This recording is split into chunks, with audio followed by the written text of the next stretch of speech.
Hello friends, आप सभी का स्वागत है माइकल चैनल पर। मैं हूं कमलेश। आज के इस वीडियो में हम सीखेंगे कि एक्सेल में अगर हमारे पास 2 कॉलम हो तो उसको हम कैसे कंपेयर कर सकते हैं। तो इसके लिए मैं आपको आज 3-4 स्टेप के थ्रू समझाऊंगा कि कैसे आप जो है एक्सेल में अगर आपके पास मल्टीपल कॉलम है या आपके 2 कॉलम है 3 कॉलम है, उसको आप कैसे जो है कंपेयर कर सकते हैं। तो यहाँ पर देखिए, मैंने 2 टेबल बनाए हुए हैं। एक तरफ है नेम ऑफ़ एम्प्लॉय और सेकंड तरफ भी मैंने सेम नेम ऑफ एम्प्लॉय रखा है। और फिर मैंने एक कॉलम रखा है सैलरी और यहाँ पे मैंने रखा है डेजिग्नेशन। तो पहले मैं आपको जो है सिंपल उसके थ्रू समझाऊंगा, स्टेप के थ्रू, कि कैसे आप इसको कंपेयर कर सकते हैं। फिर मैं आपको कंडीशन के साथ समझाऊंगा कि इसको आप कैसे कंडीशन फंक्शन के साथ इसको आप यूज करके इसको कंपेयर कर सकते हैं। और थर्ड मैं आपको बताऊंगा कि अगर आपने अगर इसको कंपेयर किया है तो उसमें जो एरर आता है उसको आप कैसे रिमूव करके वहाँ पर कोई और वैल्यू दिखा सकते हैं अगर वो वैल्यू वहाँ पर मैच नहीं होती है। तो चलिए सीखते हैं फिर। तो सबसे पहले यहाँ पर देखिए, हमारे पास मैंने यहाँ पर एक तरफ नेम ऑफ़ एम्प्लॉय रखा है और यहाँ भी मैंने सेम नेम ऑफ़ एम्प्लॉय रखा हुआ है। लेकिन इसमें और इसमें ये डिफरेंसेस है कि इस वाले टेबल में कुछ नेम जो हैं इस तरह से हैं हमारे पास, और यहाँ पर कुछ इस टेबल के अंदर यानी कि नेम ऑफ़ एम्प्लॉय वाला कॉलम के अंदर कुछ यहाँ पर जो है नेम डिफरेंट है। लाइक यहाँ मनोज जोशी है तो उसकी जगह मैंने यहाँ मोनी कर दिया, और मनीषा जोशी है तो उसकी जगह मैंने यहाँ टोनी कर दिया। तो मैंने यहाँ पर कुछ डिफरेंट नेम रख दिए हैं ताकि मैं इसको आपको आसानी से समझा सकूँ। तो सबसे पहले सीखते हैं, चलिए इफ़ कंडीशन के थ्रू हम समझते हैं इसको कि कैसे हम इसको कर सकते हैं। तो मैं यहाँ पर एक रॉ इंसर्ट कर देता हूँ। तो यहाँ पर हम यूज करेंगे इक्वल टू इफ़। तो यहाँ पर लॉजिकल टेस्ट हमको लगाना है। हमें चाह रहे हैं कि इज़ इक्वल टू दिस। अगर ये वैल्यू यहाँ मैच हो तो यहाँ पर हम लिखेंगे मैच। अगर ये वैल्यू यहाँ मैच नहीं होती है तो यहाँ पर हम लिख देंगे फॉल्स। ठीक है, तो यहाँ पर हम कंडीशन सेट कर देते हैं।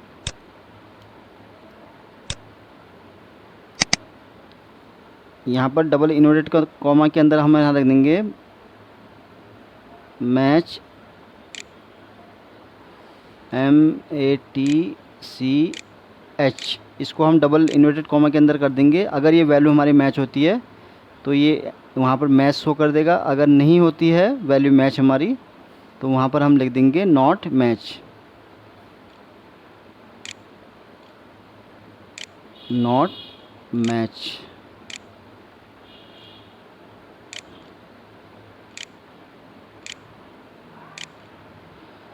और इसको हम डबल इन्वर्ट कॉमा करके इसको हम यहाँ पर क्लोज कर देंगे।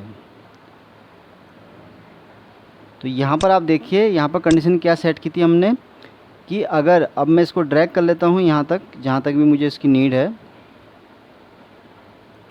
तो यहाँ पर देखिए, जहाँ जहाँ इसको ये नेम मैच हुआ, क्योंकि हमने यहाँ कंडीशन क्या सेट की थी कि अगर इन दोनों का हमने मैच किया था कि अगर जहाँ पर इसको ये नेम इसके अकॉर्डिंग अगर करेक्ट मिले तो वहाँ पर हमें मैच शो कर दें। और जहाँ पर अगर वो वैल्यू इसको फाइंड आउट ना हो, लाइक यहाँ पर देखा होगा आपने कि मनी जोशी है, इसने यहाँ बताया कि इसका जो नेम इसके साथ मैच नहीं हुआ, तो हमने यहाँ कंडीशन सेट की थी नॉट मैच। तो उस कंडीशन में इसने देखिए जहाँ जहाँ इसको वो डेटा मिला वहाँ इसने मैच शो कर दिया, और जहाँ डेटा इसको नहीं मिला वहाँ पर इसने यहाँ पर नॉट मैच शो कर दिया। तो यहाँ पर देखिए मनोज जोशी है और मनीषा जोशी एंड जितेंद्र कुमार। तो यहाँ पर इसने बताया कि ये जो है हमारे नॉट मैच हैं। तो एक तरीका ये है कि जहाँ पर आप इस तरह से इफ़ फंक्शन के थ्रू यहाँ इसको इस तरह से भी कंपेयर कर सकते हैं। तो यहाँ पर हमने क्या किया, इस वाले कॉलम को इससे मैच किया, और यहाँ पर हमने कंडीशन सेट ये की कि अगर ये नाम के अकॉर्डिंग अगर ये नाम अगर मैच हो तो यहाँ पर हमारा आ जाए लिखा हुआ मैच। अगर मैच ना हो तो उस केस में यहाँ लिखा हुआ आ जाए हमारा नॉट मैच। तो यहाँ पर आप अपने अकॉर्डिंग कुछ भी दे सकते हैं। ये तो जस्ट एग्जांपल के लिए मैं आपको समझा रहा हूँ यहाँ पर। तो ये हमारा एक पहला तरीका है जिसको हम इस तरह से यहाँ पर कंपेयर कर सकते हैं। अब हम चलिए बढ़ते हैं नेक्स्ट स्टेप की तरफ। अब हम इसको समझेंगे दूसरी तरह से। तो यहाँ पर हम VLOOKUP के थ्रू अगर हमें इसको मैच कंपेयर करना तो कैसे करेंगे। तो उसके लिए मैं यहाँ कुछ भी ऐसे टाइप कर देता हूँ। यहाँ हम टाइप करेंगे VLOOKUP अब यहाँ पर लुकअप वैल्यू पूछ रहा है, तो लुकअप वैल्यू हम यहाँ पर ये रख देते हैं। और टेबल एरी, तो टेबल एरी हमारा कौन सा है यहाँ पर, अगर हमें नेम ऑफ एम्प्लॉय से मैच करना है तो हमारा टेबल एरी इस कंडीशन में ये वाला पूरा यहाँ पर सेलेक्ट हो जाएगा। और इसको हम क्या है यहाँ फ्रीज कर देंगे F4 के थ्रू, कॉमा। अब कॉलम इंडेक्स नंबर पूछ रहा है, क्योंकि देखिए यहाँ पर 1 है तो यहाँ भी हमारा कॉलम 1 ही है, तो यहाँ पर हम लिखेंगे 1, कॉमा। हमें एग्जैक्ट मैच चाहिए तो यहाँ पर हम टाइप करेंगे 0 और यहाँ पर इंटर प्रेस हम यहाँ पर कर देंगे। तो सिंपली इसको हम ड्रैग करेंगे जहाँ तक भी हमारा डेटा हमारे पास है। तो यहाँ पर आप देख रहे होंगे कि यहाँ पर इसको जो डेटा यहाँ मैच नहीं हुआ, अब देखिए यहाँ पर मोनी इसको फाइंड आउट नहीं है, तो यहाँ पर लिख दिया इसने नॉट एप्लीकेबल, यानी कि यहाँ पर कोई भी वैल्यू इसको यहाँ नहीं मिली। सेम यहाँ पर है टोनी, यहाँ पे इसको डेटा नहीं मैच हुआ, तो ये इस तरह से इसने हमें यहाँ रिजल्ट इसका निकाल के यहाँ पर दिया। सेम है रिमी, रिमी के कंडीशन में भी इसने बताया कि ये वाला जो नेम है इसके साथ ये फाइंड आउट नहीं हुआ। तो ये था हमारा VLOOKUP के थ्रू अगर हमें इसको इस तरह से दिखाना है तो उसको हम इस तरह से भी इसको यहाँ पर मैच कर देंगे। तो ये हो गया हमारा 1, जो मैंने आपको 1 के थ्रू समझाया, और ये हो जाएगा हमारा सेकंड। अब यहाँ पर क्या है, इसने हमें मैच तो कर दिया, लेकिन यहाँ पर देखिए जो हमें यहाँ पर एरर के हिसाब से यहाँ पर इसने रिजल्ट निकाल के यहाँ पर दे दिया है। अब हम चाह रहे हैं कि यहाँ पर एरर यहाँ इस तरह से शो ना हो, नॉट एप्लीकेबल ना आए, कुछ और आए डिफरेंट। तो उसमें आप अपने अकॉर्डिंग जो भी आपको सही लगता है वो आप यहाँ पर अपना इनपुट रख सकते हैं। चलिए सीखते हैं फिर। अब थर्ड स्टेप के थ्रू हम समझेंगे इसको कि अगर हमें थर्ड स्टेप के थ्रू इसको मैच करना हो तो कैसे हम इसको मैच कर सकते हैं।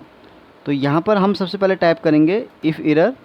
अब मैंने इफ़ एरर क्यों किया, अगर जैसे अब इस वाले में पहले वाले टेबल में क्या हो रहा था कि इसने क्या किया, कॉलम के साथ कॉलम को कंपेयर तो किया, लेकिन वहाँ पर इसने जहाँ पर इसको वो वैल्यू फाइंड आउट नहीं हुई, वहाँ पर इसने क्या किया, हमें उसका रिजल्ट एरर निकाल के दे दिया। तो हम चाह रहे हैं कि वहाँ एरर ना आए, वहाँ पर हम कुछ अपने अकॉर्डिंग कुछ भी लिख दें, फाउंड या नॉट फाउंड, जो भी हमें लगता है, तो वही रिजल्ट हमें वहाँ पर दिखे। तो यहाँ पर मैंने इसलिए यहाँ इफ़ एरर यूज किया है। तो सेम हम दोबारा वही यूज़ करेंगे VLOOKUP। अब लुकअप वैल्यू हमारा कौन सा है, यही, तो इसको हम पूरा इस तरह से सेलेक्ट कर लेंगे। टेबल एरिया है तो टेबल एरिया हमारे यहाँ पर हो जाएगा नेम ऑफ एम्प्लॉय, इसको हम पूरा सेलेक्ट कर लेंगे और इसको हम फ्रीज कर देंगे, कॉमा।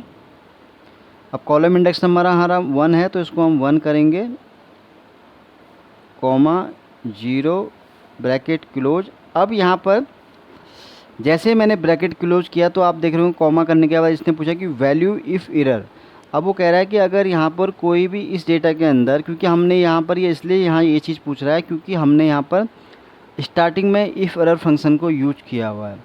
तो अभी VLOOKUP का तो काम यहाँ पर एंड हो गया, क्योंकि उसके अकॉर्डिंग हमारा जो VLOOKUP है उसका जो काम था वो यहीं तक का था, जो कि हमने ऑलरेडी यहाँ पर ले लिया है। तो अभी यहाँ पर ये इसलिए ये चीज़ पूछ रहा है क्योंकि हमने यहाँ पर स्टार्टिंग में इफ़ एरर कंडीशन सेट की है। तो यहाँ पर अब ये पूछ रहा है कि अगर वैल्यू यहाँ पर अगर कोई उसको इफ़ मतलब कोई अगर वैल्यू एरर में अगर फाइंड आउट होती है तो वहाँ पर आप क्या देना चाहते हैं। तो हम यहाँ देना चाहते हैं कि लाइक अगर कोई भी अगर वहाँ डेटा उसको मैच ना मिले तो वहाँ पर आ जाए नॉट फाउंड, या कुछ भी आप अपने अकॉर्डिंग दे सकते हैं जो भी आपको सही लगे, नॉट फाउंड। तो यहाँ पर आप नॉट फाउंड ले सकते हैं। तो यहाँ पर आप अपने अकॉर्डिंग कोई भी चीज़ लिख सकते हैं, मैंडेटरी नहीं कि यही चीज़ आपको टाइप करनी है। जस्ट एग्जांपल के लिए मैं आपको बता रहा हूँ कि आप यहाँ पर कोई भी अपना इनपुट रख सकते हैं, डबल इन्वर्टेड कॉमा, और इसको आप ब्रैकेट क्लोज करके इंटर कर देंगे। अब इसको हम ड्रैग कर लेंगे जहाँ तक भी हमें इसकी नीड है, इस तरह से। तो यहाँ पर आप देख रहे होंगे जहाँ जहाँ इसको डेटा मैच हुआ वहाँ देखिए इसने रिजल्ट बिल्कुल सही दिया, रमेश कुमार। लेकिन यहाँ पर देख रहे होंगे जहाँ पर मोनी है तो वहाँ पर इसने नॉट फाउंड दिखा दिया, क्योंकि हमने वहाँ पर कंडीशन सेट की थी कि अगर वहाँ पर इसको कोई अगर एरर मिलती है उस डेटा के अंदर तो वहाँ पर हमें रिजल्ट निकाल के दे दे, वहाँ वो टाइप कर दे नॉट फाउंड। इसी तरह टोनी का जो डेटा है तो वहाँ पर भी इसने निकाल के दे दिया हमें नॉट फाउंड। और सेम इसी की तरह यहाँ पर रिमी के केस में भी आप देख रहे होंगे, यहाँ इसने हमें यहाँ पर नॉट फाउंड निकाल के दे दिया। तो इस तरह से मैंने आपको 3 एग्जाम्पल के थ्रू समझाया कि कैसे आप जो है, अब जैसे मैंने अभी यहाँ नेम ऑफ एम्प्लॉय का है तो इसी तरह आप यहाँ जैसे सैलरी वाला है या जो भी कॉलम आपको जिस तरह से मैच करना है उसको आप इसी फंक्शन के थ्रू, यानी कि जितने मैंने आपको 3 एग्जाम्पल समझाए पहले मैंने आपको समझाया स्टार्टिंग में कि अगर आपको इफ़ कंडीशन के थ्रू अगर इसको अगर मैच करना है तो ये भी एक अच्छा फंक्शन है। इसके थ्रू भी आप सिंपली इसको इस तरह से मैच कर सकते हैं और कंडीशन अगले अपने अकॉर्डिंग आप जो भी यहाँ पर आपको रखनी है वो आप यहाँ रख सकते हैं। तो एक तरीका ये भी है जिसके थ्रू आप इसको मैच कर सकते हैं। सेकंड मैंने आपको तरीका बताया VLOOKUP के थ्रू, जहाँ पर आपको विद एरर के साथ वो रिज़ल्ट शो करेगा। और थर्ड जो आखिरी और स्टेप वो है वो ये वाला जो मैंने आपको बताया कि अगर आपका वहाँ एरर शो कर रहा है तो उस केस में आप एरर ना चाहते हुए आप चाह रहे हैं कि वहाँ पर कोई अपना आउटपुट इनपुट आपको रखना है, तो वहाँ पर आप इस तरह से अपना रख सकते हैं, जिस तरह से मैंने यहाँ रखा नॉट फाउंड। तो यहाँ पर मैंने फ्रेंड्स आपको 3 एग्जाम्पल के थ्रू समझाया। तो उम्मीद करता हूँ कि आपको इन एग्जाम्पल के थ्रू काफ़ी हेल्प मिलेगी। तो फ्रेंड्स आज के वीडियो में बस इतना ही है। आपको ये वीडियो कैसा लगा प्लीज़ अपना फीडबैक ज़रूर शेयर कीजिएगा। और आपने अभी तक माइकल चैनल को अगर सब्सक्राइब नहीं किया तो प्लीज़ सब्सक्राइब ज़रूर करें, ताकि आपको एक्सेल के जब जब भी नए वीडियोज़ मैं बनाऊं तो आपको उसका नोटिफिकेशन मिलता रहे। Thank you.